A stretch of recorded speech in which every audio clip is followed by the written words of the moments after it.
It's more than a license for a gun. Confront your enemies, avoid them when you can. A gentleman will walk, but never run. If manners make it man, and someone said he's a hero of the day. It takes a man to suffer ignorance and strive. Be yourself, no matter what they say. We know you sing at home. Oh, I'm an alien. I'm a legal alien. I'm an Englishman in New York. Oh, I'm an alien. I'm a legal alien. I'm an Englishman in New York. Englishman in New York City. I'm an alien. I'm a legal alien. I'm an Englishman in New York. Englishman in New York. Oh, I'm an alien. I'm a legal alien. I'm an Englishman in New York.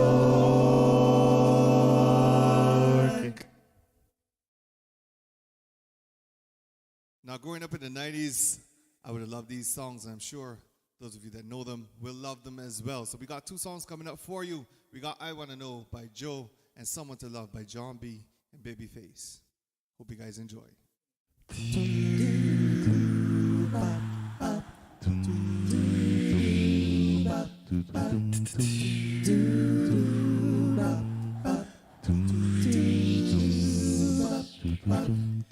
It's amazing how you knock me off my feet.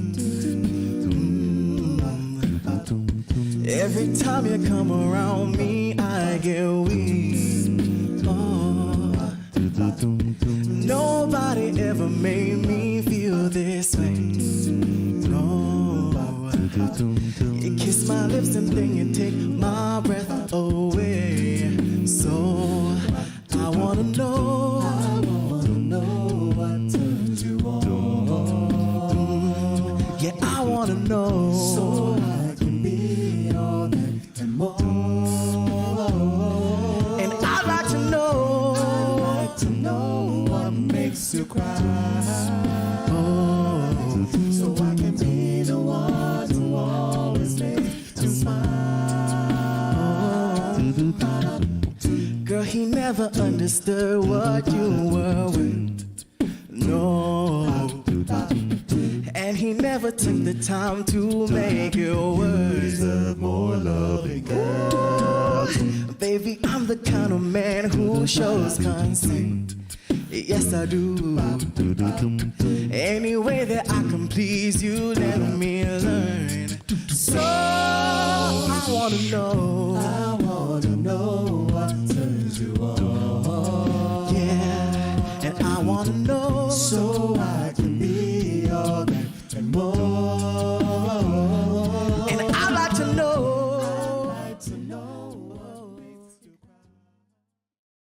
Warning.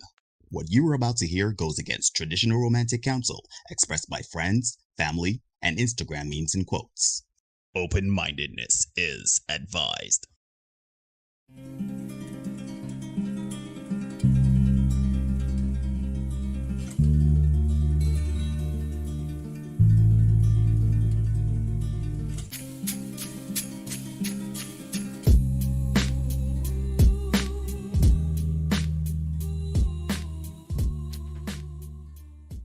Hey, ladies and gentlemen, boys and girls, people of all ages, and welcome to another edition of the Senate Podcast. I'm your host, Neil, joined as always by my brother from another mother, and your host, Derek. Hill. And together we bring you another edition of the Senate Podcast. How is life, my brother? How is every? Yeah, air horns and things. How is life, man? What's going on? What's going on? All is well. All is well. I am here. I'm feeling good. Went to the gym this evening. I think the heat had me, felt a little tired, but I'm here and ready to get into tonight's discussion. Having a couple of restful days, so that's always good. How are things on your end, my brother? Things are good. Just, things are good. Things are good. Don't let me make it seem like things are not good. It's just just before the show start, they don't want to come up stymie we, but we cranking. Let everybody know about G Syndicate, the dulcet voices of the gentlemen them that can sing sweet Yeah. and thing. The G Syndicate, man. You can find us gsyndicate6.com. You can find us here on YouTube at G Syndicate 6. You can also find us on Instagram at G Syndicate 6. You got to spell it 6, but on YouTube and no, sorry, we call YouTube already. Facebook and Twitter at G Syndicate 6 as well. Shout out to you guys, Kiamal, Vaden, Mark, Brett, and Hugh. Always getting ready to do good stuff. All right. Let me just remind everybody that you are indeed watching the Senate podcast. Remember to like, comment, share, subscribe. Just like, comment. Well, no, forget that. Like, comment, share, subscribe. Hit notification bell so you don't miss anything. We do content for you 5 days a week. Mondays, Wednesdays, and Fridays we do Senate shorts, and then on Tuesdays and Thursdays we come here and we talk the things live at 8 p.m. Barbados time. And yeah, support the channel. Let me build it. Let me see what's going on. Anyhow, my brother. Yeah, man. I see we have 401 subscribers. So Yeah. feeling good about that. Yeah. So that's an achievement. Yeah, Man, if you don't deserve a little ear horn or something. You gotta get that ear horn, man. Yeah, man. Yes, indeed. So apart from that, my brother, what else is going on? What's going on? Well, I received a call last night about your boys going on the Going On radio show. Mm-hmm. And that's going to be on Saturday from 11 o'clock. So those of you who want to tune in and hear your boys on 94.7, feel free to do that. At some point, Neil will get the... graphic on screen all no. Oh, it's on screen. Okay, great. Fantastic. And yeah, man, we can be on there. Not sure how in depth we're gonna go in terms of what we can, if it's gonna be like the stuff that we discuss normally here. But I suspect they'll want to get just a bit of an idea what we talk about, how the show goes. So yeah, look up for your boys. 11 o'clock on the Going On Air radio show. We'll be there from 11 to about 11:40, they said. So yeah, tune in 94.7 and check us out on Saturday morning. Yes, sir, indeed. Anyhow, ladies and gentlemen, I'm going to hand it over to Derek. He's going to lead you. We got some technical issues. The chat is not working. I will work very hard to get that going. And apart from that, yeah, Derek, over to you, my brother. Lead us in sermon. Yeah, man. I see we got Marlon here, Ghost Pepper Tariq here, the left man. Crystal Tolly's in the house. See Tango Fox as well. Carrie Ann in the house. And my guy Kevin. Yo, dog. Yo, shout out Kevin, man. Always. We see we got some people in here already. We appreciate it as always. Thank you so much for tuning in. And Carrie Ann, I'm here and I'm ready. I promise you it won't be too much of a long stroke. Hopefully I can get to the point quickly tonight. We don't have to wait too long. Women don't necessarily let you get to the point quickly. So yeah. I trust that I will be able to take the appropriate time. It won't be too much. It won't be too little. All right. And I'll get you to that point. In due course. Yeah. So you ready for me, Neil? The graphics gonna be coming fairly swift. Well, you got to bear with me here, man, because the fire burning, the behind the scenes struggle stream will be burning. So I actually just bear with me, my brother. As you can see, my camera is not working. We don't have chat. Just everything. Yeah, but we here though. It's struggle streaming tonight. Yeah, struggle streaming tonight. Oh, it's ghetto streaming. So we here though. Yeah, I appreciate it. Shout out the late great Kobe Bryant for his birthday, man. Yes, sir. Mamba, great basketball player. That's one of my favorite basketball players. So it's his birthday today. Remember you upstairs. Yeah? Yeah, he's me, Lakers for life. Yeah. All right. Sound like that. Yeah. Don't hate, congratulate, man. Appreciate. Emulate. All of that. Yeah. All right. So let me get into it, Neil. You can give me the first graphic. All right. I'm working on getting that up on you. So over the past couple of days, folks, I've seen some very interesting posts pop up on social media, right? Right. You on screen now. Wait, ready. And I saw this one on Facebook and it read, "Can we bring back men taking women on real dates, opening the car door for them and bringing flowers for no reason?" right? Mm-hmm. Give me graphic number 2, Neil. 2 and 3. All right, Right? hold on. I could lead you in. Yeah. There was also another post on Twitter from one P. Diddy, which read, Yeah. "Who killed R&B?" And Neil can put that on screen for you to see so that y'all know that I am not making stuff up. Right. So This let me get that on the screen here. Just bear with me, people. We working behind the scenes. Right. So you're on screen about P. Diddy. right? Mm-hmm. Who killed R&B? Mm-hmm. And somebody responded to one of the tweets, and they spoke about, live instrumentation and other things being a factor in the demise of R&B.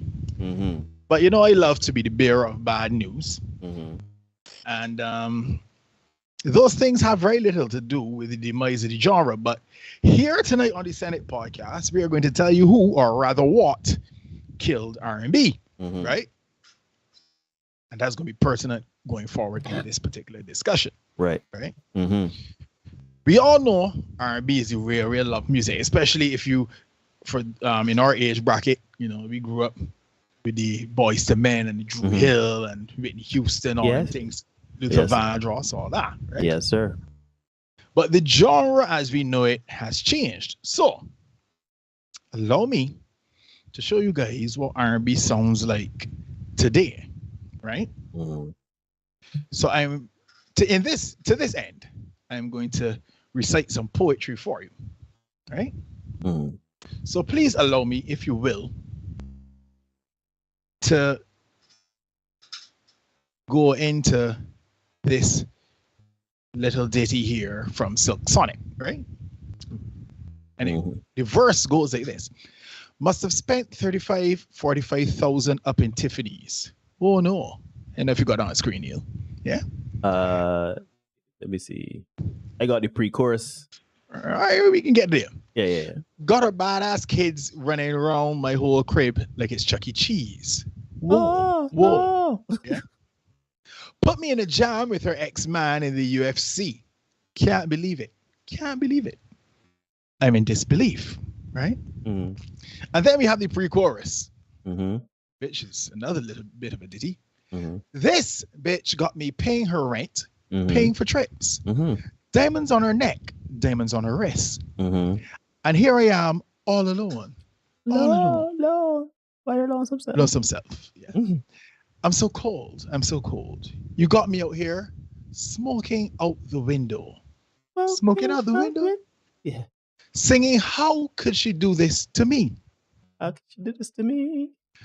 Oh, I thought that girl belonged to only me. Mm-hmm. But I was wrong. Because she belonged to everybody. Everybody. Ooh. Yeah. Mm-hmm. And because we live here in the Caribbean, we're going to give you one from a Jamaican poet by the name of Dexter Daps, for those of you with more Caribbean sensibilities, right? Say you want your man so, yeah? Every plan have he cancel. Nothing can force your gal, even though it long so. You make it touch your tonsil. The F you feel personal. Mm-hmm. Yeah? That's the bridge. One time. One Wanna time. be real bad gal them pop up and link me. Mm-hmm. Say she wanna give me king treatment. King treatment.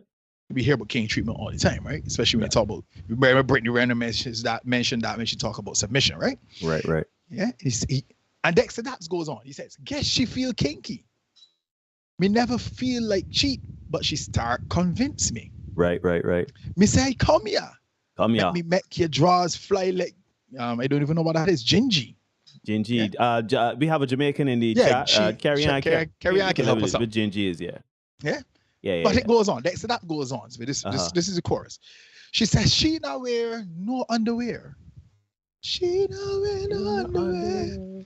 Says she want the big thing under there. Force up the big thing under there. Me put her legs in the ear like chandelier. Legs in the ear like chandelier. Look how me they do think me wicked. What a gal can F. I try not to cuss on the people internet. Right, and there's Right. the chorus there. Put up the chorus there late, but it's there for those of Don't you that mind want that. to read it. Yeah, go ahead. Mm-hmm. Let me give you a little bit more from the esteemed poet Dexter Daps, right? Mm-hmm.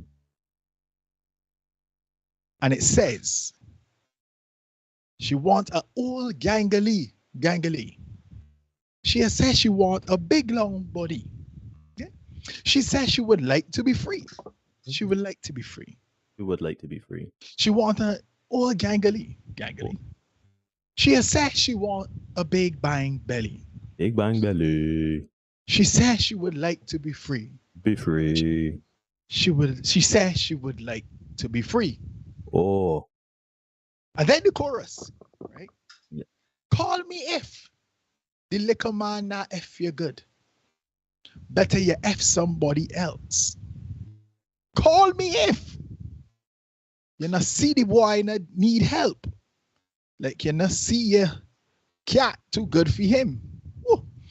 Better you F somebody else. Call me if. Call me. Like Tyrone. Tyrone. Yes, sir. So that was just a little bit of poetry from Silk Sonic, from the US of A, and from just across the water there in Jamaica with Dexter Daps, right? Mm-hmm. Now,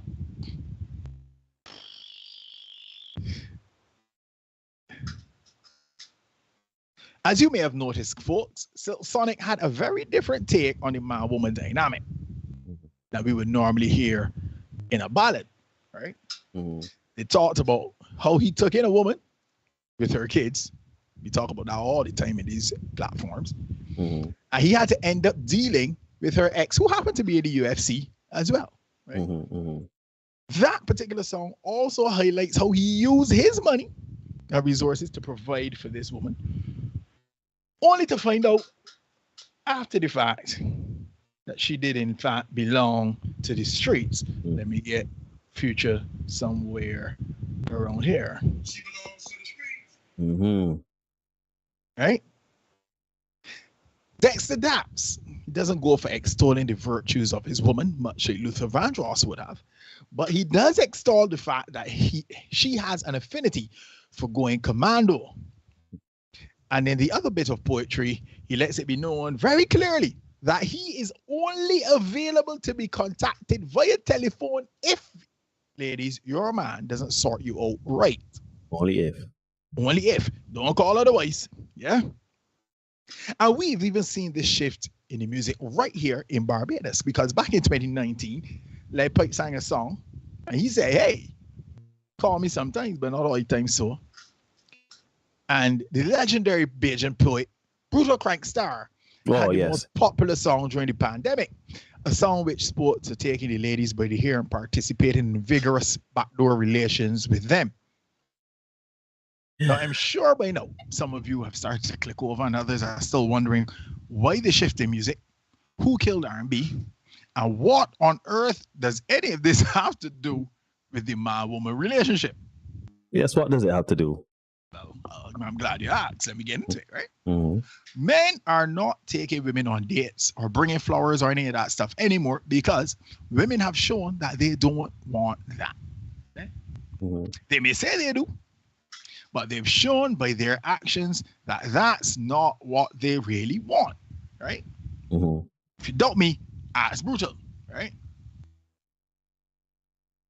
This emphasis on getting the bag and being a boss has shown that this is indeed the case, right? So cue up the ladies there for me, Neil, because we only have to listen to artists like Cardi B, Mm-hmm. yeah, Meg Thee Stallion, Right. Nicki Minaj, and Lizzo to hear the over-sexualized lyrical content and their very masculine approach to sexual exploits, right? Mm-hmm. The irony is, though, these women will turn and talk about being objectified by men after having objectified themselves. And Chris Rock has a very interesting skit where he says, you know, women who like rap music do not care. And he didn't say they don't care. He said they don't give a, you know. Mm-hmm. They'd be in the club and they'd be singing the rudest things. Smack her with a dick, smack her with a dick, smack her with a dick. Yeah. And the same thing applies to dancehall music. Right. Yeah. Shoot, as I said, let Brutal play any fact, and you will see the response. And the response usually comes from women. For real. For real. Here's the thing, even the Queen Bee, Beyonce, has gotten into the act with her latest album, Renaissance, right?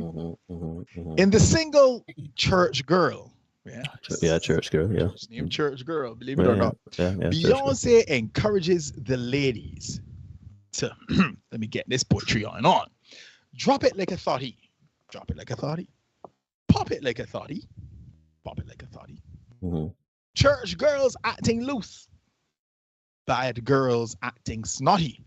To quote Lord Zane, lyrics, you little ass. A little ass. Yeah. The music, folks, is simply a reflection of men's experiences today, and especially in the dating market, right? So that's why Silk Sonic singing about you got to deal with a woman and she got your children, and you got to deal with an ex-man. Those are things that you have never heard about in music before, right? And that brings us to the person, or rather the institution on trial for the grievous injuries to R&B music, and by extension, music about love. That institution is, folks, let me see if I got a drum roll about here. Do I have a drum roll? I don't think I do. I don't. Anyhow, that institution is modern feminism. Yeah. Modern feminism. So before those of you who in the chat are feminists, well, raging feminists, because Neil and I are feminists, but before the raging feminists start to come for me, allow me to explain how we've gotten here, right? Feminism as we know it today, now back in the day, when we talk about equal opportunities for women, and we'll be talking about, because we all, I think every reasonable person will agree to equal opportunities for women, right? And we'll be talking about, what feminism has been bastardized into today, right? Feminism as we know it today is trying so hard to erase differences between the sexes, right? By making men more feminine and making women more masculine. And the music is now reflecting that change, right? Having said that, this balancing out of the sexes means that women now do the things, or want to do the things, that men do or used to do. So now there's Bumble, a dating app where women initiate the interactions between them and men, right? And if you doubt me, don't ask me. Let's look at this article from Yahoo, right? Again, folks, you are watching the Senate podcast here on YouTube. Give us a like, give us a share, give us a follow, give us a subscribe, right? Hit the notification bell as well. Let me know when you're ready, Neil. I can't find the article. That's the truth. All right, look for, we come down to the bottom, number 15. Number 15. Okay, let me see. Yeah, folks, we do indeed do a lot of research to come and present these topics to you. I do not just come here and talk out of my ass. I just like to make sure that you are aware that we bring facts, we bring data, we bring statistics, so that you don't feel that we're just making up things and talking what we feel like, right? All right, you may go press on a little bit while all I right, get my no problem. together. I can do that, right? The article goes, and Neil's going to put it on screen after the fact so you can show that I am not telling lies, right? The conversation. Does it really empower women to expect them to make the first move, them being the women? This is an article by Ricky Thompson, Associate Professor of Digital Rhetoric and Writing Studies, University of Washington. It's from January 2022. Yeah, bringing current stuff to you too, right? Heterosexual dating conventions have long held that men make the first move. First to flirt, first to ask out on a date, first to propose. And we know this to be true because on one of our very first shows, we talked about women proposing to men, and the ladies made it very, very clear. Abundantly clear. Yeah, The ladies made it very, very clear. That will never happen. You will never live to see that happen. Yeah. As my mom would tell you. That's right. Yeah. So what if the rules were reversed? That's what one dating app, Bumble, has tried to do. Bumble brands itself as a feminist dating app that's designed to empower women. I don't know how Bumble has been successful with this, but hey. According to Bumble's website, the app was developed to challenge the antiquated rules of dating by requiring those who identify as women to initiate communication with men they match with. Right? It's always funny how we try to reinvent the wheel. We've operated for millennia in a certain way in terms of our evolutionary biology, but these people feel that they can do better than what has been established for thousands of years. Anyhow, I press on. With over 100 million users as of 2020, Bumble is one of the most popular dating apps on the market. And in interviews I conducted with over 100 people about online dating in my Connecting Digitally study, more than half reported using Bumble. But my research shows that Bumble, despite purporting to empower women, leaves many female users feeling frustrated and vulnerable. This disconnect can be linked in part to the ways in which many men engage with online dating apps. And again, break down all this for you, don't worry.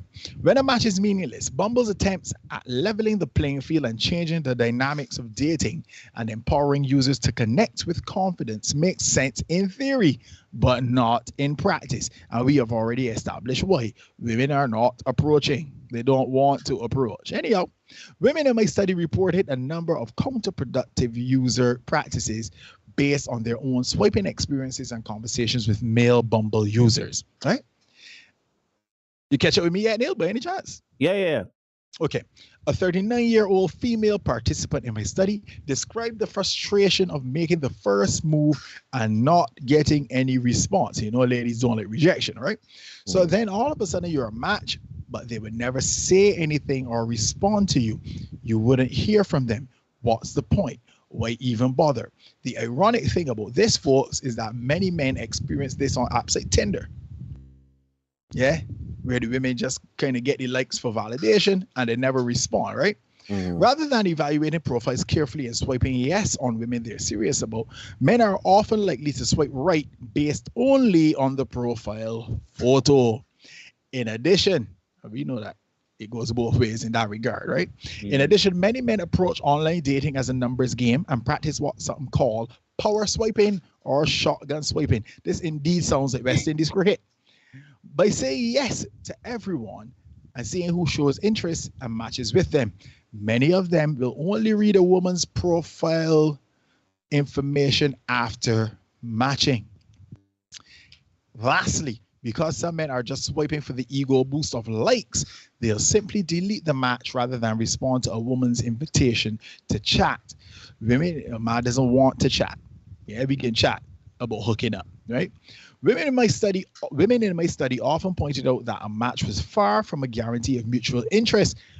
Unfortunately, due to the gamification of dating, the way the apps are designed to be engaging and addictive, mindless swiping is a common phenomenon across all dating apps, not just Bumble. Communication and power. For decades, language scholars have been researching how people connect or fail to connect in conversation. We say that the person speaking holds the floor and they can wield power through choosing the topic, talking for longer periods of time, and steering the conversation in certain directions. However, not all power is maintained through holding the floor. Not taking up a speaker's topic in conversation, either by changing the topic or ignoring the question altogether, is another way to exercise power. We saw a lot of that on Kevin Samuel's show. People just call and want to talk what they want to talk about, right? In other words, in any conversation, it takes two to tango. As the authors of a study on email communication and response times put it, failure to respond or to take the floor creates a breakdown. On dating apps, not responding to an opening message is akin to ignoring someone who's asking you to a question in a face-to-face conversation, right?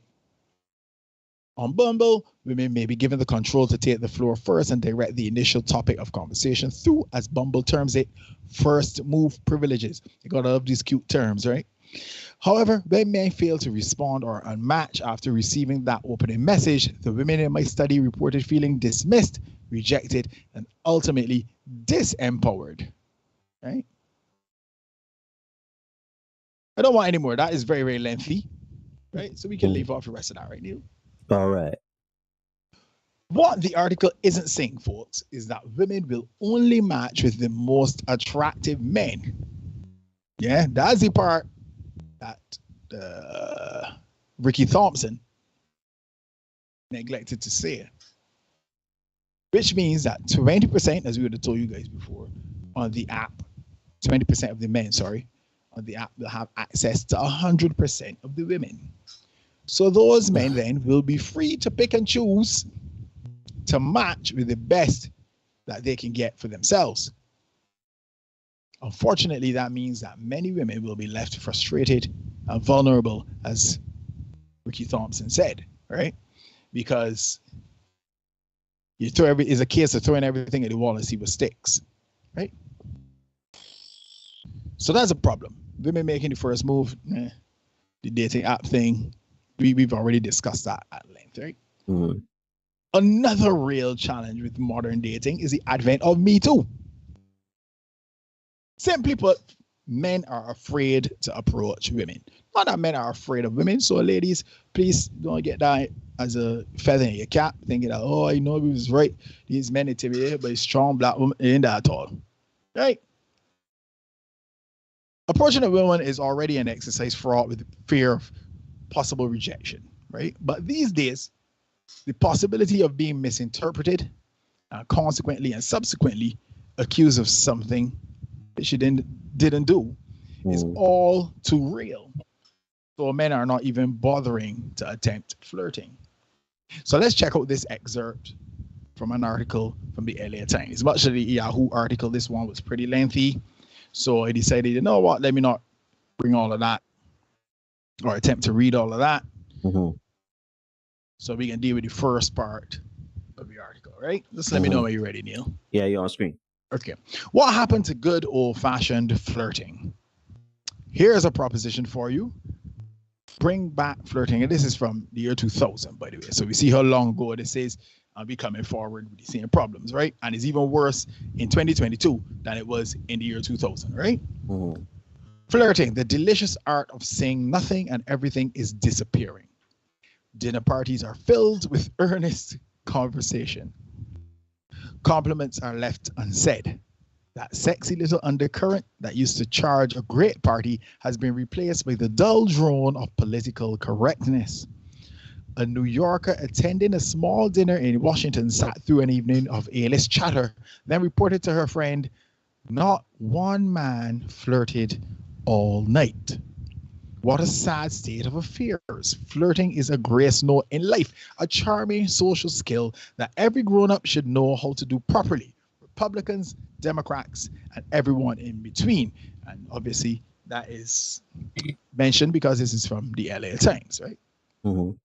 This is a talent, says Lisa McCormack, breaking into a laugh. She's managing editor of Raising Tide, the Republican National Committee's quarterly magazine, and a great flirt.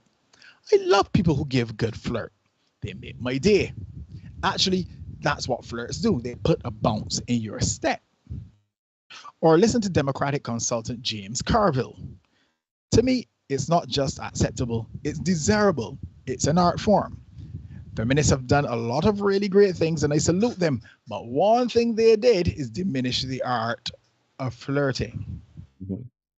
So it's come to this. We're scared to flirt. We're not sure of the rules anymore.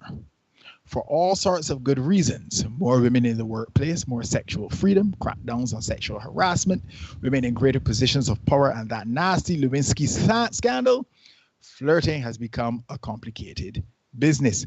No one wants to offend. No one wants to say the wrong thing. No one wants to get sued.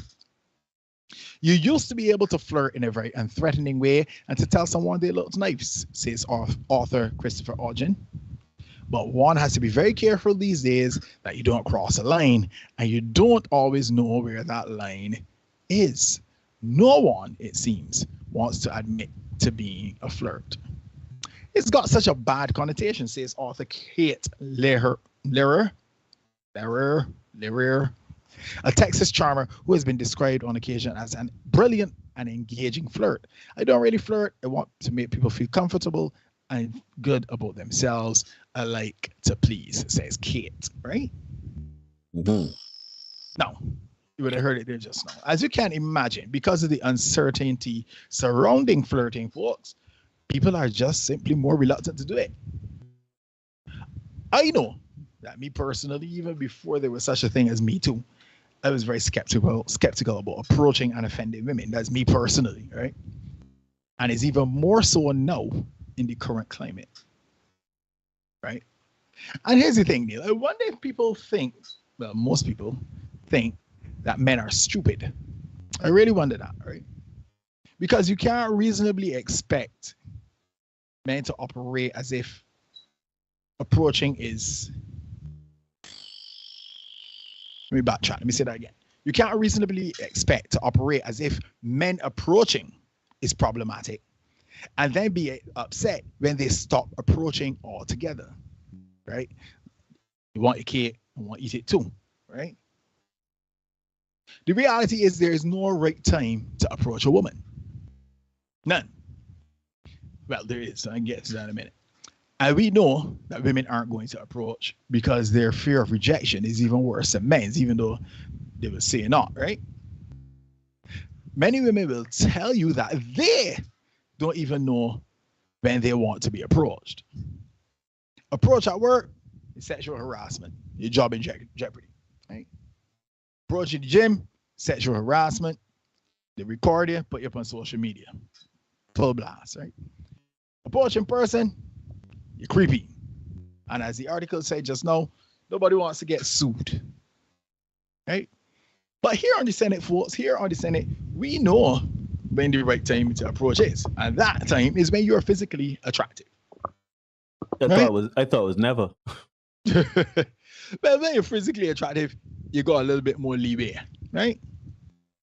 Physical attractiveness is a real deciding factor on whether a man can approach or not. So if you're short, fat, and cuteless, not clueless, cuteless, don't bother unless, of course, you have resources or money or clout, right? Clout is a big thing these days. Get it far. Approach game, folks, is just as dead as R&B music. And as a direct consequence, dating as we knew it is in crisis.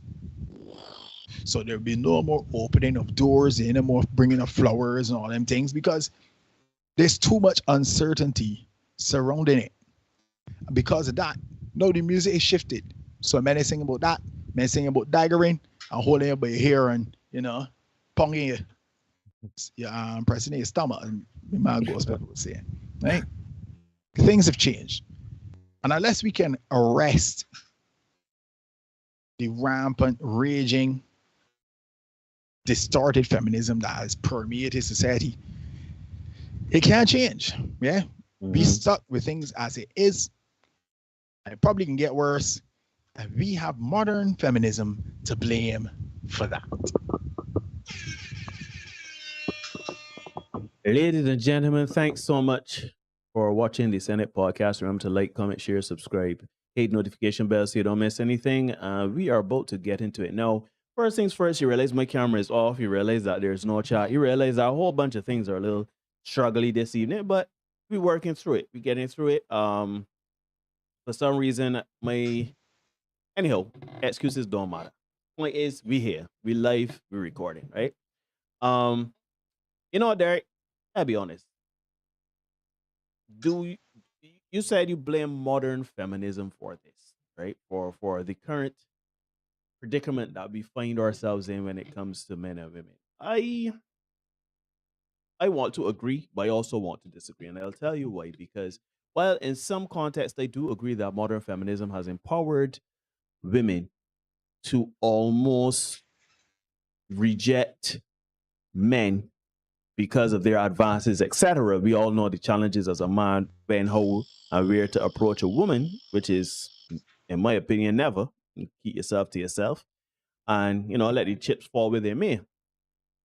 But also, in the other breath, I want to say that I disagree with it, because fundamentally, women have always hated rejection. And I think that a byproduct of feminism has become women, because when you think of years ago, for centuries, as you would put it, men sought out women, right? Men used to approach women, men used to make their intentions known, et cetera, et cetera, et cetera. Obviously, times have changed. Women now are empowered to go and work and to vote and do all sorts of things, which they very well should. But then also coming with that, the society has not adapted in that women approach men holistically. Now, when women do approach men, in most cases, in my experience, for sex, in some experiences, women do initiate, the conversations and relationships, and likes, and wants, and that kind of stuff. But by and large, what I think has happened is, I always say, I find our society has shifted in terms of certain ideals and progression in how we deal with women and their empowerment in society, but we still holding on to some old school values, right? I find it funny that, as you said earlier in your monologue, which was excellent, by the way, where you said earlier in our show, we asked women, if you would you want a man to propose to you? Traditional gender roles, right? When they were all washing and clean, that's saying that grandmother and great grand used to do and mother used to do, and we ain't doing that no more. We sharing everything 50-50 as a partnership, et cetera, et cetera, et cetera. Women are the prize, though, and men still have to get on one knee and ask for their hand in marriage. So we're comfortable with certain gender roles, but we're not comfortable with the gender roles that has to do with work, exclusive work. We're not cool with that. But we're cool with the gender role that empowers another woman. We have to ask a woman's hand in marriage. That's what men have to do. Men have to provide security. Men have to provide stability in all the leads, financially, emotionally, all the leads, right? Domestically. But still, we have to also approach women, right? That is just how it is. No, I'm here to tell everyone, and we've gotten some criticism over the last few months. Shoot, we've been getting criticism from the beginning, but the criticism goes that it is not it's not a wide net, right? It's not a one kill solution. It's not like, well, women want equality and women don't want to do X, so then everything across the board is equal. No, it's not. However, you have to understand, right, that there are certain fundamental things that men must do and women must do, right? Men must provide. Men must prove their worth as a man in society, that he can provide and protect for his woman, right? That's what the man gotta do, right? The man gotta make sure that he can provide and protect the woman, and the woman, in turn, agreeing to marry the man, must also agree to fulfill her function as nurturer and making the home a place to raise children and to feel safe for the family, right? What has happened is that we have not adapted as a society. So what we find is that, one, men still catcall, very reprehensible, right? Men still catcall, men still cold approaching women in a gross and inappropriate way. We had a lot of things that came out in Me Too that men were still doing, because we have not shifted to what is happening now with the empowerment of women, and seeing women as more of equal in the society, in terms of law and in terms of rights, etc.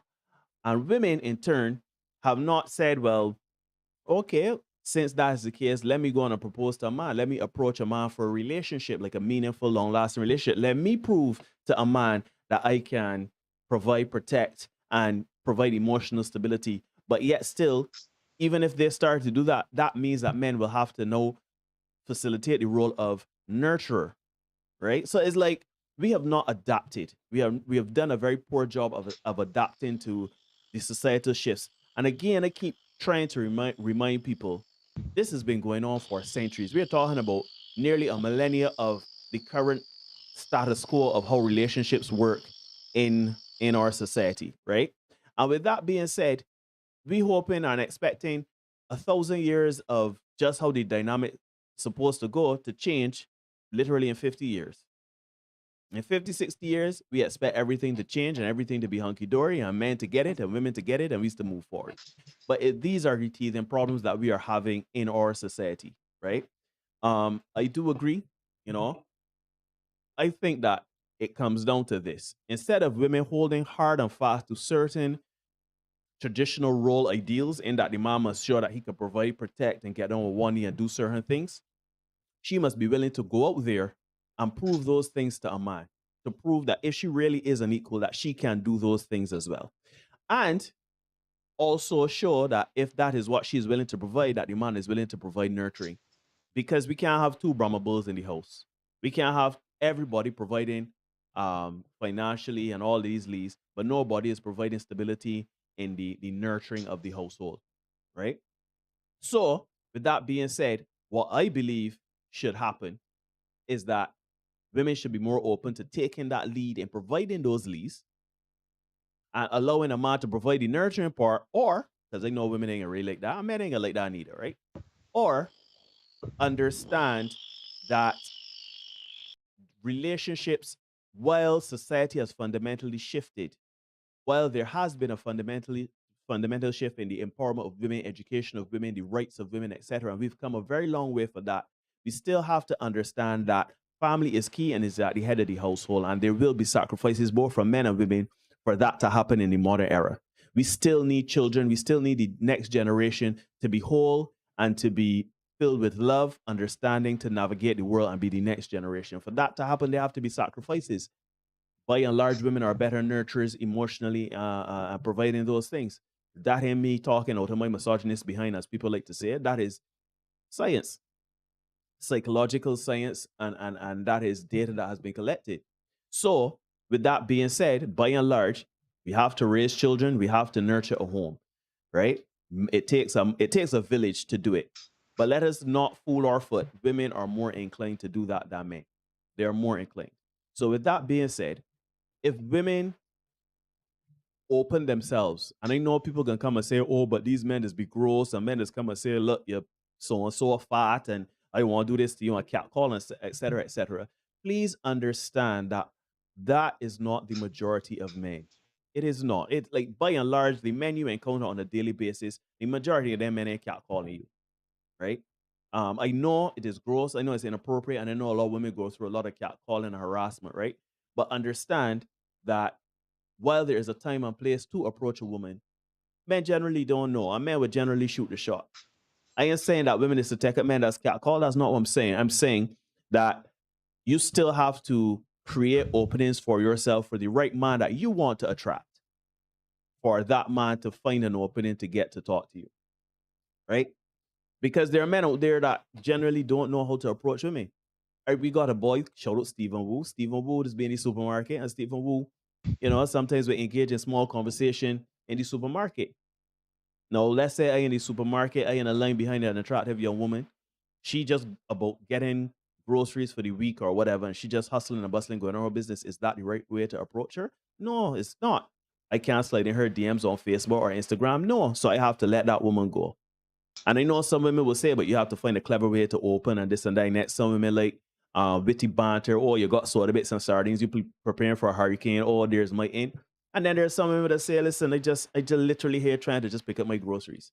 So to me, open yourselves. Women, consider that maybe, just maybe, it is time to start taking that initiative to say, look, I'm attracted to you, or woman start a small conversation with a man and, consider in some cases proposing, initiating relationships, right? Because if we hold fast to this belief that, because remember back in the day in the bad, dark ages of man, 50 years ago and before, right? That everybody's like to push that it was a terrible time for the society, right? And there was great oppression for women and all of these things. Not saying there wasn't, but just let me say there was a lot of oppression to go around for a lot of people, right?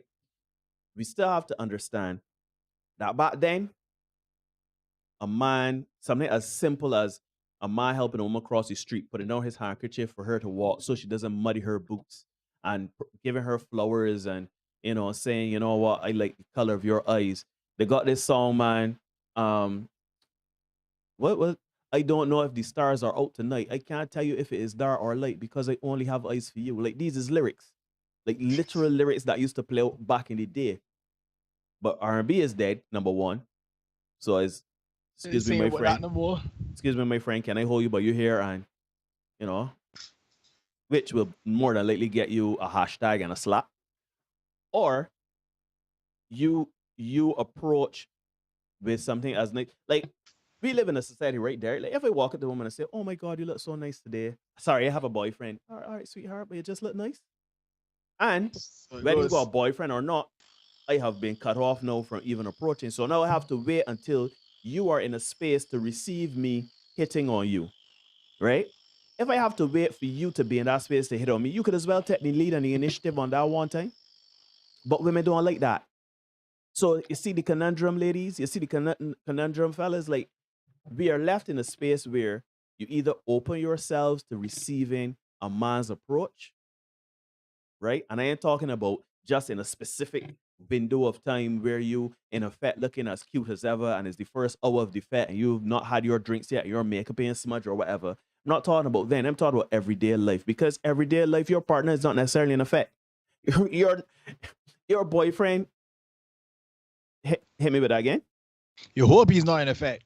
Yeah, he's not in effect. Chances are that man stand up behind you in a supermarket, in a Costco, in a Cost You Less, in a Sure Pay. Man might be just getting about life just like you, and notice you, and he, probably notice that y'all have certain things in common, in that you listening to music, or the style of dress you have, or whatever. But people are not opening themselves anymore. Everybody is guarded because they believe that everybody is filled with nefarious intentions. So if we're so afraid of people being, like, women are afraid of men's approach. Men are dangerous. Men are disgusting. Men are reprehensible. But yet women still want men. So if you still want men, you either A, tell us when to approach, B, approach us, or C, be more open to an approach. And I know a lot of women listening will say, "Well, I don't want no man. I don't need the man," or this and that next. You sound good for the you sound good. You sound good. But you don't need a man until you need a man. And I don't necessarily mean for any barbarians at the gates, as we like to say here, but 237 does come around, and nights be cool sometimes. Right?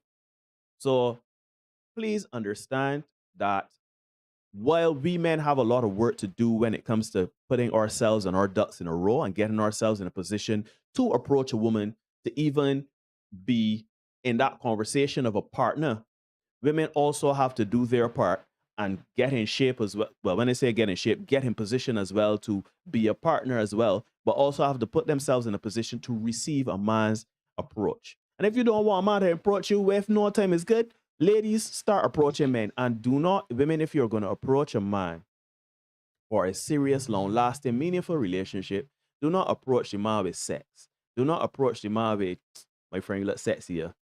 I would barely do this, so I let's," because you are setting up yourself to be put in a sexual relationship only.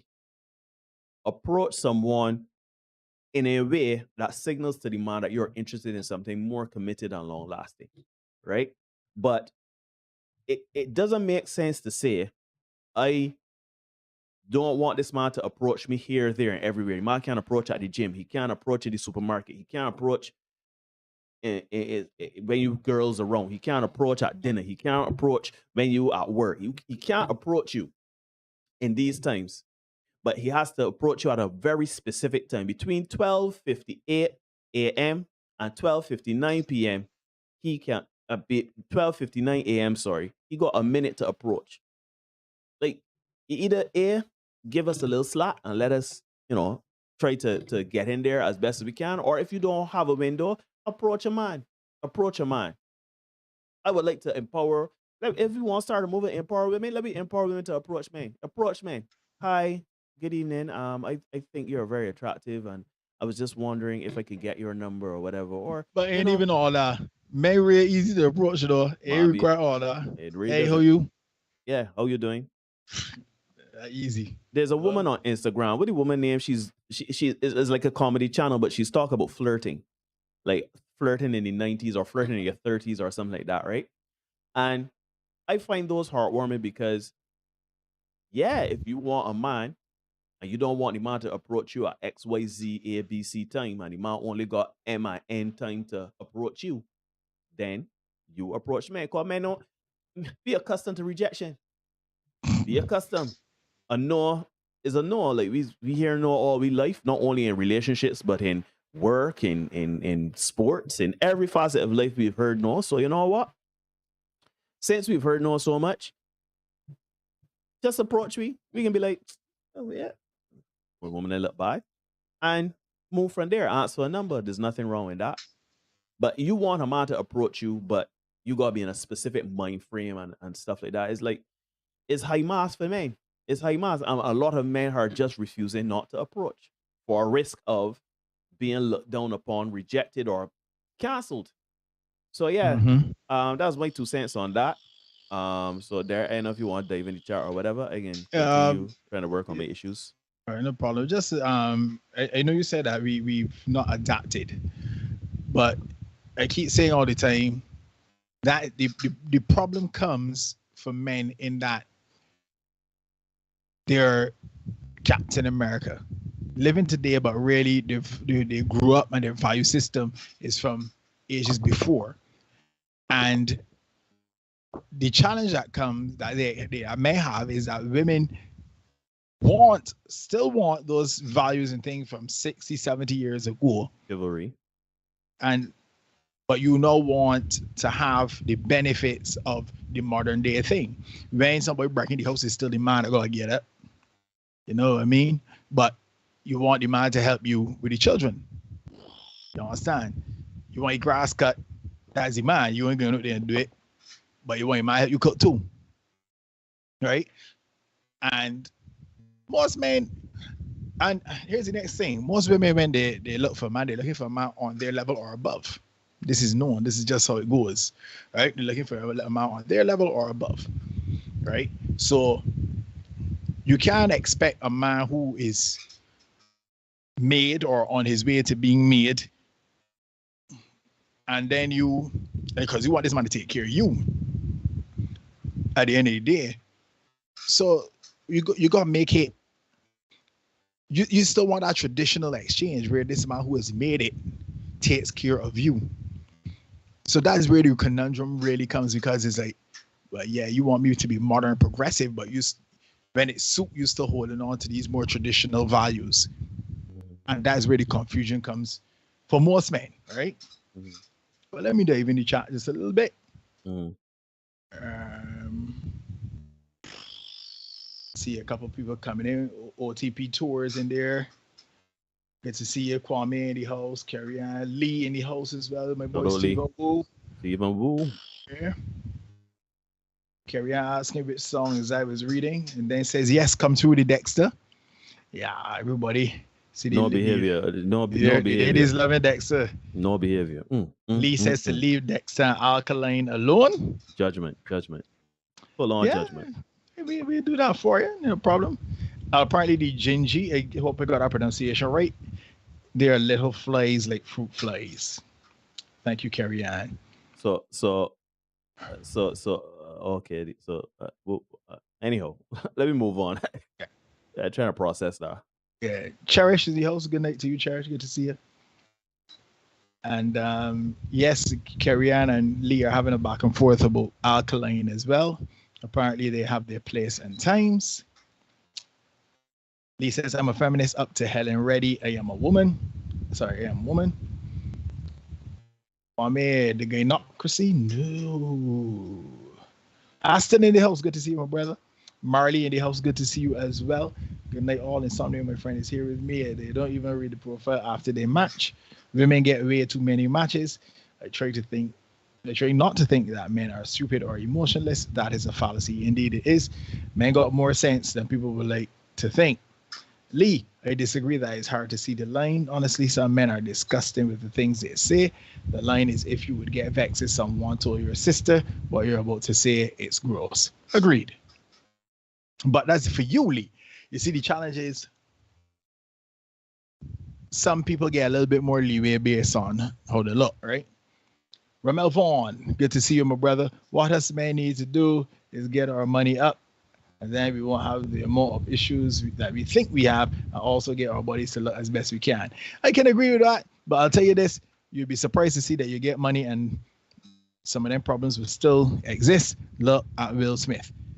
Aston, or your pockets that heavy, you would know why she's there, but some men ain't care at once ankles to ears.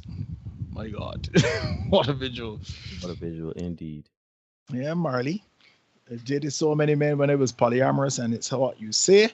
The men who are not overly sexual got more dates because my brain shuts off as soon as a random man goes in for the sex, no matter how good looking or rich he is, automatic turn off.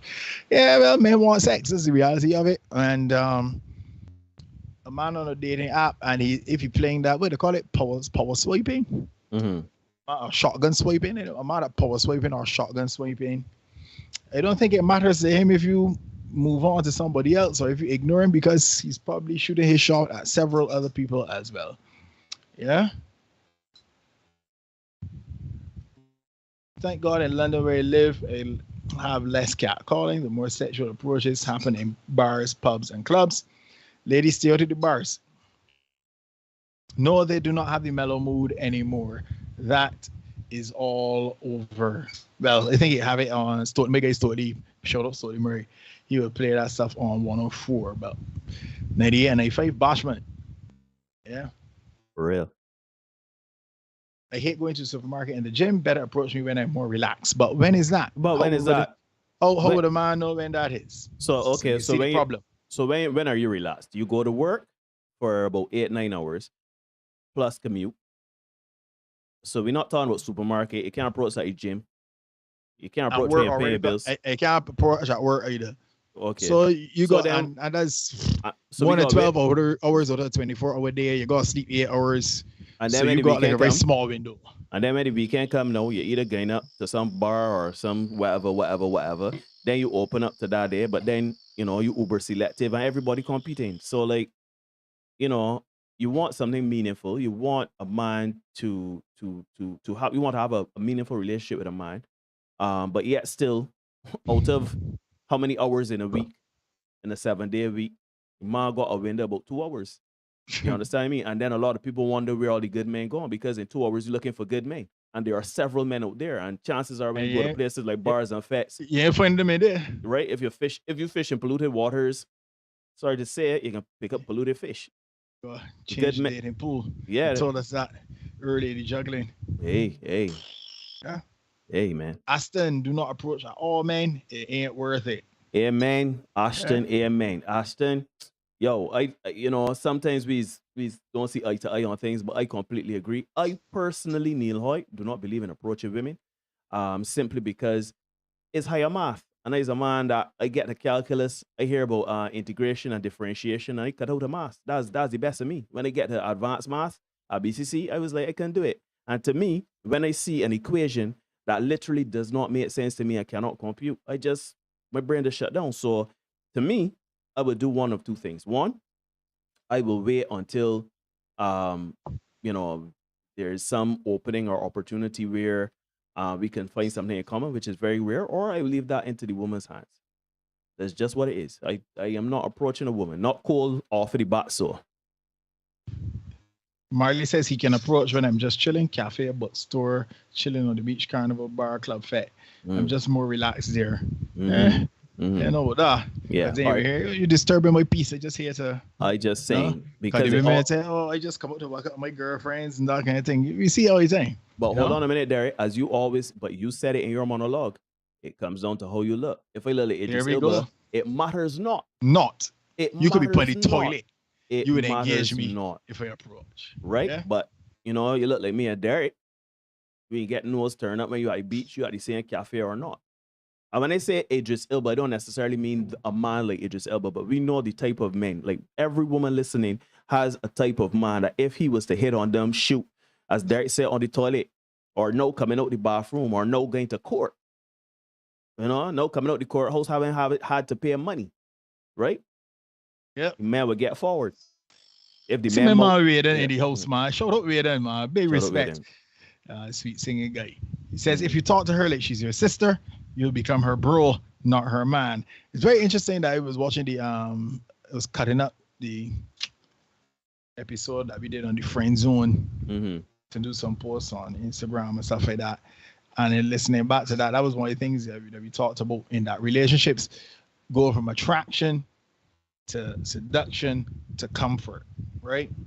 So if you're trying to go in as her brother, as her bro, yeah, then forward for you. We gotta make it very clear that you know about that. Otherwise, you get in the friend zone. So show the way, and that is very, very accurate. And we talked about the friend zone.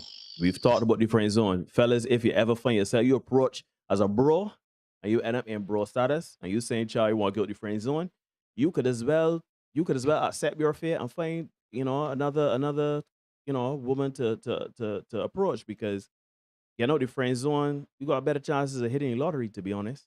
And that's Pretty a lot of much. hard emotional work, to be honest. I hear some of you fellas I was talking to the other day, man, call it lurking. Just kind of lurking around, hoping that, some crumbs fall off your plate for you. And that sounds very morbid. I always said, you like you gotta eat a lot of crumbs to get a full meal, you know what I mean? Lee says, approach, not engage. Marlon says, for the right man, there is always a good time. Exactly. We were just talking about that. The time always right if you look like Shamar Moore. Right? Let me tell you. Women break rules for the man they want. If them want you, they will come around you. Facts. On Fox. Antisocial in the house. Good to see you, my brother. Antisocial says, funny enough, Waden, if you talk to them like your sister, then they will probably bring this lot talk. Because I figure you're non-threatening. That's why. Stephen Wu, a woman told me 2 weeks ago in the supermarket, if I smell good, but I am not good looking, I'm wasting time. Hello, Steve at the supermarket adventures. Lee, the other day, a man just told me, good afternoon, beautiful, while I was walking in town, and I said, good afternoon back, and he was shocked that he didn't expect me to reply, so maybe you are right. Yeah, men do not expect women to be pleasant. I just, and I want to be very clear on this, right? Because we're not telling you to be pleasant. I know early on in I think season 1, we were telling women to be pleasant, but you know what? I think and they can very readily agree saying, you don't have to be pleasant, We don't ask you to be pleasant, but understand if you ain't pleasant and you don't attract any man because of some reason, chances are it's because you're not pleasant. So, as there always says, you catch flies with honey instead of vinegar, or something. I can't remember the saying, right? Use honey instead of vinegar to catch flies. Please understand, right, that a man will shoot his shot, right? The average man will shoot his shot. Right? So if you just are not open to an approach. Good evening, beautiful. Hi, good evening. Hi, how you doing? If you are really trying to hear all of that, you just don't say anything, then I might keep moving on. Me personally, I could tell you I am one of those men. I would be polite. My mother and my father taught me good morning, good evening, good afternoon when I enter a room, when I leave in. If I pass and want to be made eye contact, our Barbadian cultures, you get ahead and order, you say good afternoon, good morning, good evening, whatever. But apart from that, I ain't trying to, any woman I'm interested in, again, saying good afternoon, good evening, or whatever, try and make small talk. No, I will not do that, because at the end of the day, their guard is up and they're thinking that, I come in, well, first things first, the look alone is the vetting process. Everybody know that vetting look now. In the fact, it is easier to look because the woman does look back for you and get this scornful look. They don't do that in day-to-day, everyday tone or going about the business, but you know the look. When you get the look and there's a quick up and down, you understand, yeah, I'm not interested, right? You get no communication or anything like that. I'm just saying, fellas, we like pleasant women. And women, because of the rhetoric that is out there and a small minority of men that have done reprehensible things, women don't have that opening or that opportunity for approach. So, men just saying, all right, that ain't no problem. That ain't no problem. Jeez, man, Matt Brown in the house, man. Yeah, Mackie B, Big man. respects Matt Hill, Matt in the crime. But yeah, As we were saying, it's just too difficult now. There's too much at stake in terms of your reputation and that kind of thing, and to be saying, but let me just approach just like that, right? And Approaching we're cold gonna ain't gonna work. You need an yeah. in. You need an in. Approaching cold don't work. So that this is why we are where we are at. So when ladies say that, hey, where the good man is, I can't find a man and all that. These are the effects of what's going on. Yeah, like there are a lot of things to consider, right? To piggyback on you, Derek. A lot of people often ask where the good men are, right? Just like Derek and I say all the time, we say there are good women out there. We don't believe that all women are bad. We don't even believe that the majority of women are bad. We believe that a very staunch minority of women are of no use, right? Just like we believe that there's a small minority of men that are of no use. But if you, one, put up your walls and become unpleasant, two, you're looking for men in places where bad men frequent. Those are bars, fetes, etc. Men that are just looking for frivolity and sex, right? And three, you have a mindset of I don't need a man in any form or fashion in your life, especially when it comes to building companionship and a meaningful, long-lasting relationship. Those three things, you will not find a good man. It is like I am going out there looking for treasure. I ain't carrying a compass. I ain't carrying a map. My mind closed to GPS. I don't feel like using a boat or hiring an expedition or anything. I just decide to walk in the forest and whatever may come, I looking for treasure. But if a lion maul me, I gotta take that. Or if I don't find treasure, I gotta take that. Or if I starve and don't carry water, I gotta take that. But if you want to be successful in your journey for treasure, a la a good man, you have to arm yourselves you have to put yourself in a position to do that. Now, yes, we talk about getting your money right, getting your body right, getting your finances right, right? But you also have to get your personality in a space where you are ready to receive an approach. You don't need a man. You unmannerly, and it's never a right time to receive that. So then, if going about life, then how you gonna find a good man? How you gonna find any man? You understand what I mean? Or Yep. you can find any man. And then sometimes in some situations, some people have gone through the wilderness for so long and are so thirsty that the first man that come along that look good, that you even have one inclination of attraction to, you say, well, all right, let me go along. And when that man turn out to be a dud now, you vex with all men. Me and Derek got to pay for it. We's misogynists now. We's part of the Me Too canceling culture. Like all these things coming down upon we. And what we do? But sit down here and turn on two lights and talk about put a mic. We ain't do nothing. You understand? The men in the chat ain't do nothing. We know a lot of good men and we know a lot of good women. They're out there, but where are you looking and how are you looking? Ask yourselves that. The why you are not finding a good man. Because the reasoning of there are no good men out there is poppycock. It is statistically impossible to say there are no good men out there. It is statistically impossible to say there are no good men and the men that are good gay. And the men that are gay taken. And the men that ain't gay and are good are taken. That is statistically impossible. See, Lee saying the bar is on the floor and we are limboing under it. If you can't just say a good afternoon back. Matt says these days you tell a girl good morning, beautiful, then the next thing you know, you're the subject of a Twitter rant about harassment. We didn't see the other day, Derek. We are making these things up. The other day, remember a few years ago, my mom Mikey opened a door for a woman.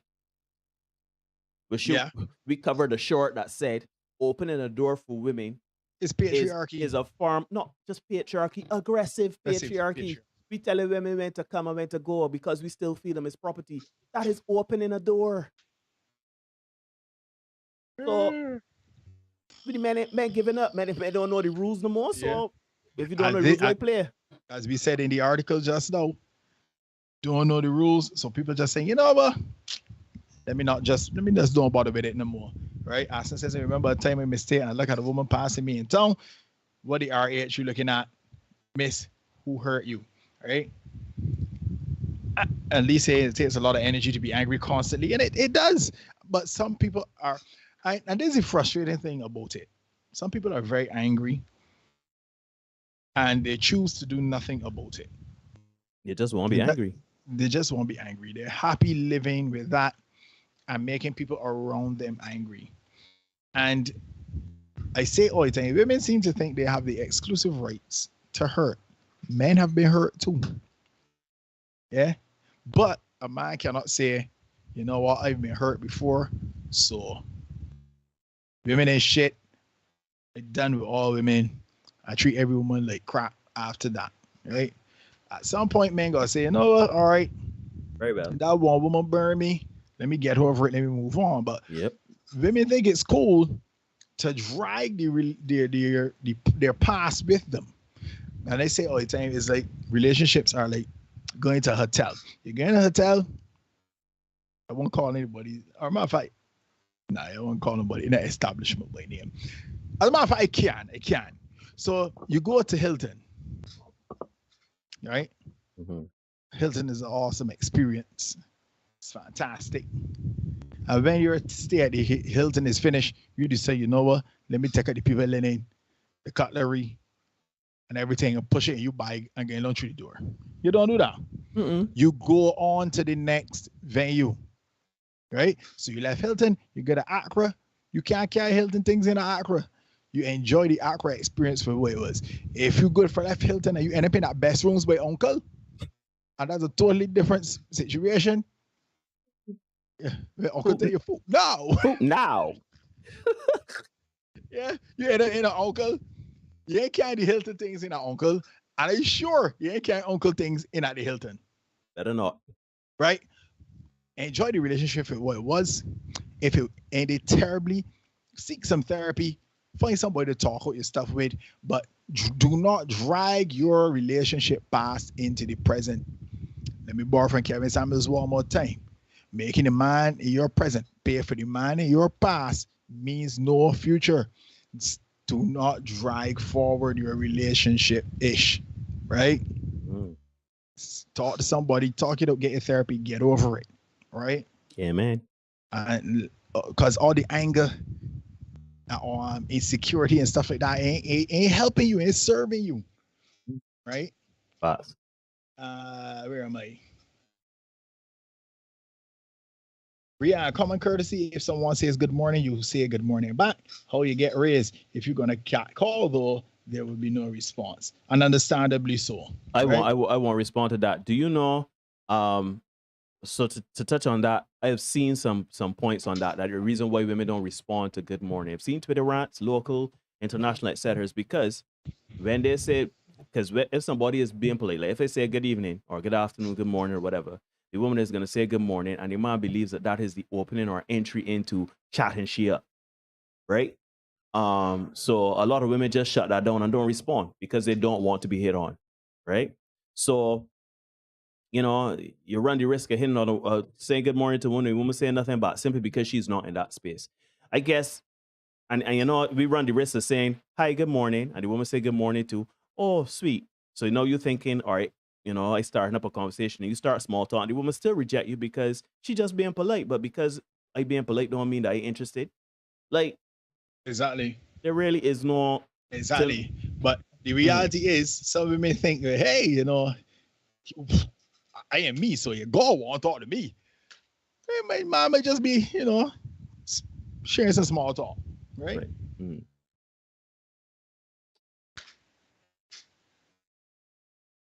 Yeah, my boyfriend opens the door for me. I say thank you and smile as you should. He's been doing that for 2.5 years, and I say thank you every time.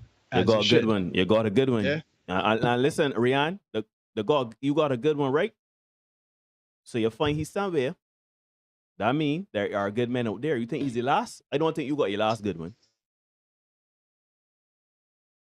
Yeah, Marley, if only you could leave your psychological baggage behind that easily. Women going to therapy, the men, there's a reason for that. Yeah. Hang against that. Let me touch on that quickly. Women would go to therapy more than men. As Derek said, there's a whole laundry list of reasons we could give for that. But what I will say is that there are women going to therapy, but you would be surprised, Marley, how many women, one, are not going to therapy, two, those same women are holding men from their past responsible for their present situations and relationships. And three, a lot of women just flat out refuse to go to therapy. They just don't. They just ain't want to dig up certain things, right? Like they just. I can tell you from my experience alone.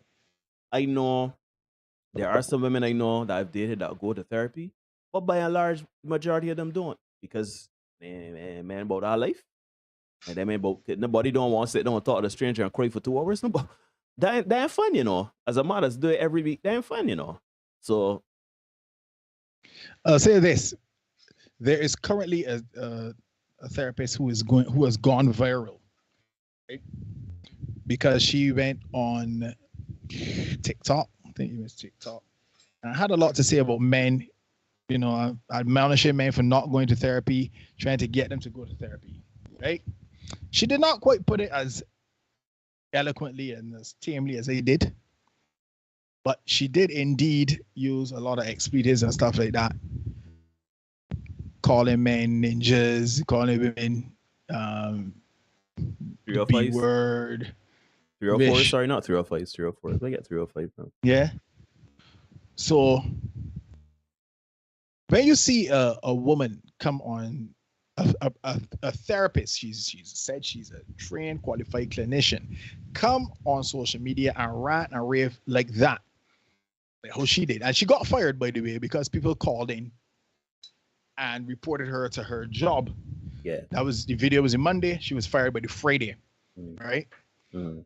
She came back and she attacked black men and said that black men were the people responsible for her getting fired, even though she said in her rant that it was an article written by a black woman that spooked her job and got her fired, right? We've also seen another woman on this channel who was also a therapist. She was the person who said, hey, I tried to hold this man to ransom to marry me. And she ended up moving to Las Vegas, right? So there's that one. So men have very little faith in female therapists. I guess how many more I'm hazarding to guess that most of the therapists out there are going to be female. So when a man goes and he sits down and he talks to a woman and she says, hey, you know, maybe you should give your wife some time. Give your girlfriend some time. But there's no set time on time. So time is relative. Yeah, and this man is sitting down. You know, and all you're saying is, hey, you know, maybe, you know, you should give your wife some time. She can come around. You can give girlfriend some time. Meanwhile, his needs are not being met.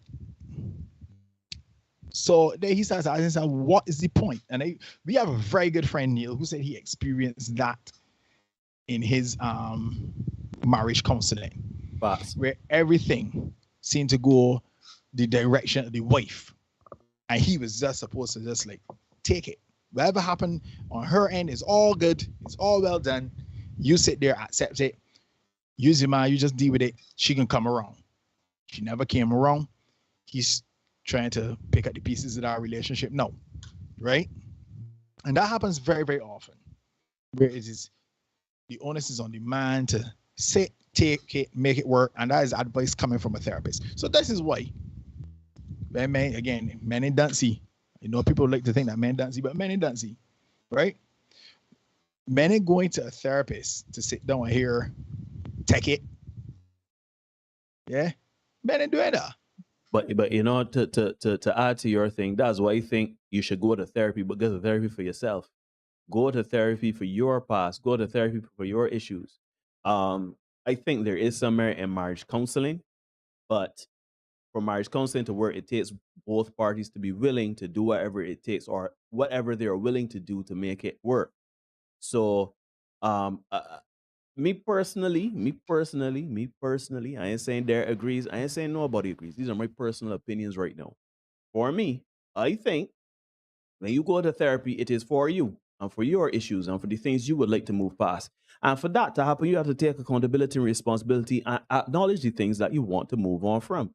If you have a fear of women, if you have a fear of relationships, if you have a fear of men, if you had a bad relationship in men, and you have assessed the reasons why that relationship didn't work, whether it was all in mind, well, it can't all be one person, but in most cases. But if you've assessed, like, these are the things, let me talk to a counselor and be open minded, then there you go. Now, you have to be open minded and subjective.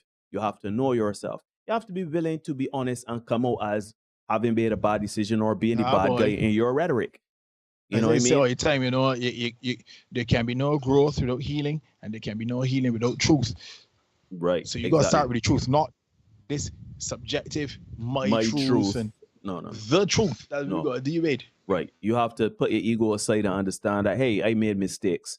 I am not perfect. I am a person that I should have handled this better, or I should have done that better. Maybe I should have communicated better. Maybe I should have set boundaries a little earlier. Whatever it is, you have to take responsibility for part of the reason things didn't go the way you wanted them to go in your past, right? So, I agree with everything Derek is saying. You have to be careful when it comes to marriage counseling because, marriage counseling, I actually would like to think, right? Like, if two people are in need of marriage counseling, I actually would like to think that they will go to several sources to get the reconciliation that they're looking for. For example, you go to a marriage therapist, you go to a licensed counselor, etc. Go to a pastor, go to people that are married for many, many years, right? The point is to do some personal introspection. The point is that you have to be able to recognize that therapy is not a one size fit all, or is not a like you come in with a relationship from two people that are so different, and you know what I mean, like you and this person got one of own baggage to suit. My baggage ain't the same as Derek. So if Derek get in a relationship with a woman, I get in a relationship with say a woman, it can be different issues that Derek and I will be coming from. So going to a counselor and the counselor saying, well, Neil, you gotta give her time to do this, and saying, well, Derek, you two have to give her time. Like it's not a one size fit all. You still have to understand and recognize and do some introspection and realize you have to either A, hold yourself responsible, and B, hold the other person responsible.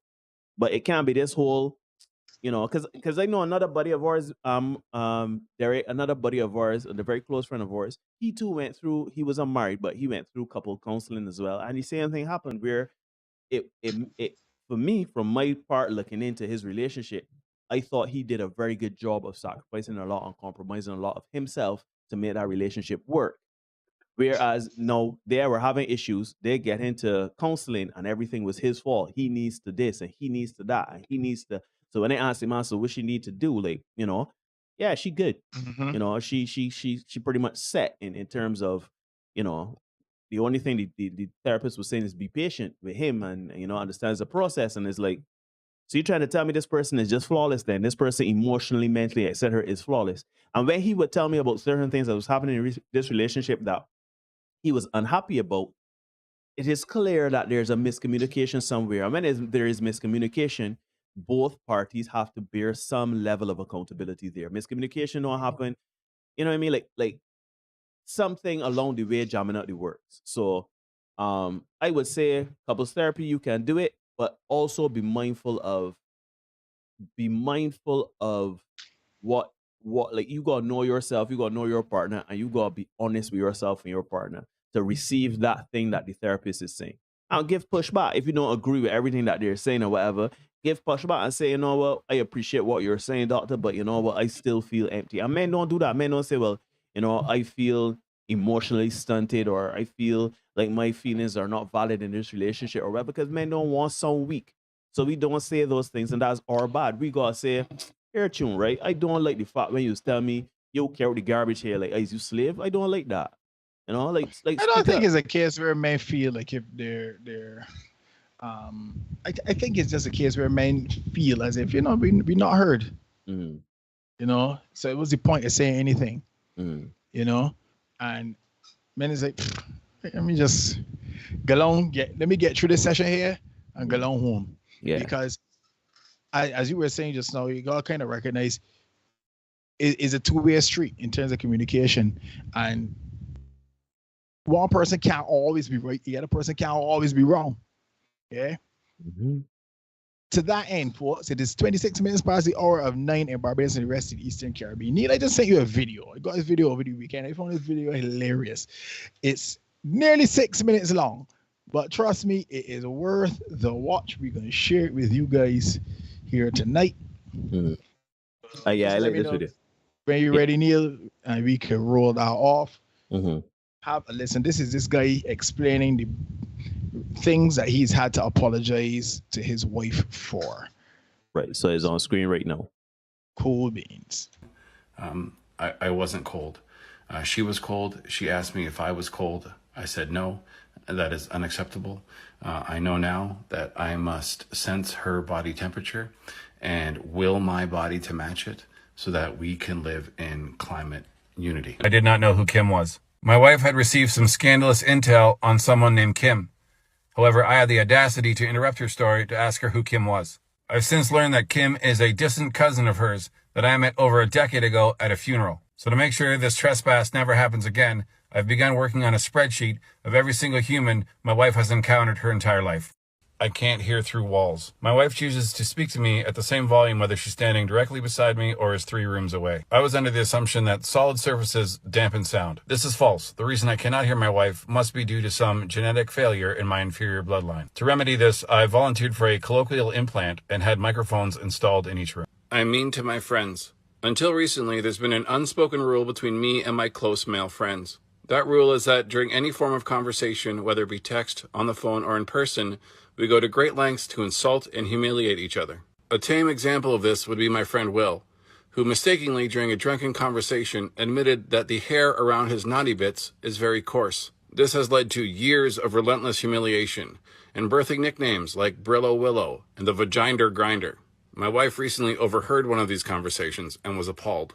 I apologized, and now all future conversations with my friends will only feature words of encouragement and appreciation. I rip cheese. This incident involves a block of Havarti cheese that I purchased for myself. Because I was the only person in the home eating the cheese, I thought it was okay just to rip a chunk off the block. I was wrong. I have since learned that this reckless, chaotic behavior is reserved for barbarians and could lead to the downfall of the dairy harmony in our home. I used a spoon. This incident involved macaroni salad. I chose a spoon to eat it. Apparently, this was the wrong choice. In fact, the choice of Neanderthal peasants. I know now I must poll the elite of society to find out what utensils are used for which food types so that my utensil game is always on point. We live in our house. My wife likes to keep our house at a museum expecting the monarchy level of cleanliness. However, with children and pets, sometimes our house actually looks lived in. This is a high crime. And to make sure it never happens again, I've moved the rest of the family into the backyard into what I'm lovingly calling Tent Town. It's a group of shelters built of tarps, hockey sticks, and reasonable expectations. I twisted and tucked.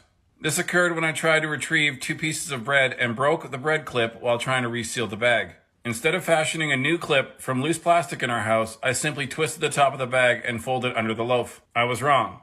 And after being told to be more careful with my elephant toes for fingers, I've learned that this instantly causes mold. And was asked if I actually love my family or if we should all start eating out of dumpsters like raccoons. I'm not tone deaf. Quite often, my wife will ask me the name of a song that she heard and I did not. With no further useful information, I ask her to hum the tune of the song. The following noise that comes out of my wife's face is what a harmonica would sound like if it was played with a leaf blower. I know now my failure to identify any of these songs is my fault. I need to stop associating music with things like harmony and rhythm and more with intent and emotion. The power went out. Living in the north, sometimes snowstorms knock out the power. This is always my fault. Completely unaware to me, I am also Heikki Lunta, the Finnish god of snow. To guarantee our family in the future doesn't freeze in the dark, I've rigged up an old exercise bike to our fuse box, which I will pedal with the fury of a steroid-filled Lance Armstrong with the bonus of 2 functioning testicles. I ate a pickle from the jar. March 23rd, 2018. I made the choice to pull a garlic dill pickle from the jar with just my fingers. This was wrong. I was aggressively informed that my fingers carry as much disease as a medieval medical tent. I immediately apologized and ordered in bulk surgical-grade tongs that I throw out after single use. She was out of gas. I was made aware of the situation with an all-cap text saying, "I'm late for work and I'm out of gas." To my great regret, I replied to this text with, "How is that my fault? I haven't driven your car in weeks." This was also wrong. I immediately apologized and applied for city permits to turn our front lawn into a full-service gas station and rename our street Self-Reliance Lane. I hurt myself. Being a large, clumsy, ogre-type human, I quite often bump into things. 4 weeks ago Monday, I bumped my elbow against a door frame and yelled out a curse word. This was wrong, and both startled my wife and offended her delicate flower ears. From now on, when these incidents occur, I will say in a calm, cool voice things like, "Oopsie daisy, I think that's my bone," and "Jiminy crickets, that's a major artery." Her package didn't arrive. My wife ordered a package, but due to a snowstorm, she had not received it by its guaranteed arrival. This was my fault, and to make sure it never happens again, I've acquired a team of sled dogs, led by 2 grizzled huskies, named Irrational and Outcome. I have a sour puss. In shocking news to me, due to my joyous, bubbling personality, I've been told I have the resting face of an ornery English bulldog, who was just told he was a bad boy. This is my fault, and to remedy the situation, I will now be skipping lunch, and the money saved will go towards weekly Botox injections that will turn this frown upside down. I left change on the counter. The other day I came home and left some change on the counter. I was wrong. I was told to please not treat our kitchen counter like the empty guitar case of a street busker. I've learned this important lesson, but it is a bit confusing, as our bathroom counter looks like Maybelline is having a garage sale. Please follow. That is all. Yeah, you go. I love it. I see Dion. Dion, welcome back. Long time no see. I hope you are well. You're saying Dion is saying, I assume he's not married anymore because if she's like this, she can't be happy about this post. Well, At all. I mean, At all. hey man. The church is saying I'm not married to her and I want to divorce her. Oh dear. I still think this is hilarious because they live with some of these complaints. The bread one for sure. Carry on. This guy is hilarious. Rihanna, he's killing me. Indeed, he is. He is truly hilarious because he's so deadpan. That's what makes it hilarious. Yeah, that's what makes it. But he is on the extreme end of it. But as Aston said, some men live with the same kind of situations where everything seems to be their fault. And he's still in it, hopefully. Hopefully he's still in his marriage. Mm-hmm. Well, I don't know if it's hopefully or not, but hey. He's still in his marriage, we assume. But it can't be easy to be living under them kind of things where you go and move into the yard because, I call it tent town. He's just a funny guy. But yeah, those are some of the conditions under which a lot of men live. And it's funny. But to me, it's the definition of sadly hilarious because even the ladies are saying, they may marry, but they're married to her, but they want to divorce her. Rough existence. But for us, it's 9:34 in Barbados and the rest of the Eastern Caribbean. You have indeed been watching the Senate podcast here on YouTube. Give us a like, give us a share, give us a subscribe, hit the notification bell as well. It's been great having this discussion with you guys. It's always good to see and hear what you guys have to say. And this is where we are. Yeah, I said cheaper to keeper. Divorce is half. Redistribution of assets. Mm-hmm. But yeah, so this is where we are in terms of the dating market, societal changes. As I said, P. Diddy, just to recap, P. Diddy talking about what happened to R&B. Well, it died, but it's reflecting what is happening in society. Then we get the bag, that kind of thing, and then no more, let me hold you tight for only just one night is she not wearing no underwear, say she want the big thing under there or whatever it is that said, poetry for the option 2022. Yeah, you know what I mean, yeah, she like it rough, be she but she here and for real. But yeah, so folks, look out for it. We don't make it the rules, we just make sure you know what they are. You can ignore reality all you want, but you cannot ignore the consequences of ignoring reality. Be the best version of you for you. We're going to see y'all guys again very, very soon. Look up, as I said, shorts coming again this week. We're going to be back here on Thursday night for more discussion live and direct. Also, look out for your boys on 94.7 at 11 o'clock on Saturday morning for the Here We're Going On radio show. We are going to be on there. We're going to be talking to things, hopefully. He's having us a little bit of a discussion. Hopefully it doesn't get out of hand. We're going to try our best to uphold our end in that regard. I represent you guys properly. And yeah, also remember, COVID still out there, monkeypox still out there. For those of you who are so inclined, please remember. So be careful out there, wear your mask. We're gonna see you guys again soon. Peace. Peace and love, people.